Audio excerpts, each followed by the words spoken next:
Hey, Kelly Staggs here, American Irrigator, trying to make you a better irrigator. Today in this video, I'm going to talk to you about one of the first things you need to do before you start designing an irrigation system. Let me show you something. So the first thing you've got to do before you start designing and drawing anything out, you have got to consult this landscape plan. Now, there is a lot that goes into designing an irrigation system, and I mean a lot. There's a lot of things you got to look at. There's a lot of things you got to think about. But there is one thing you've got to do before you start deciding anything, planning anything, doing anything when it comes to this design of the irrigation system.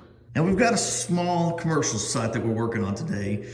And so I'm going to start designing this irrigation system. And I've got all my stuff here. And I'm going to do this all by hand. And it's a good way to do it. Even if you do things on a computer, designing here by hand, drawing it out is a good thing to do, even if you then translate that into the computer and then print one out. But the first thing you want to do, we've got our landscape plan over here. So this is the design of the landscape, what's going to be there. And it's labeled. We've got a grass area here, grass area up here.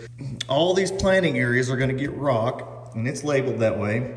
You need to look at the landscape plan first, and you need to figure out what is going in here. Is it grass? Is it rock?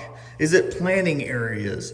And you look at this and study this plan, and then you start deciding how you're going to water these areas, start looking at where the water meter is going to be and all that kind of stuff. But you need to look at this landscape plan first. It's very important to design an irrigation system that works, that all the hydraulic works good and you pick the right kind of stuff to water the area.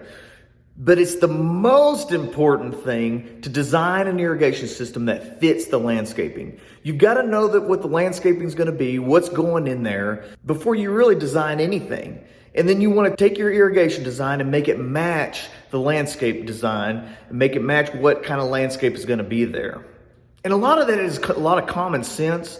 You know, you're not going to put a bunch of rotors in a skinny rock bed or something like that. I mean, that's common sense. But you gotta be able to consult and study that landscape plan in order to really design a good irrigation system.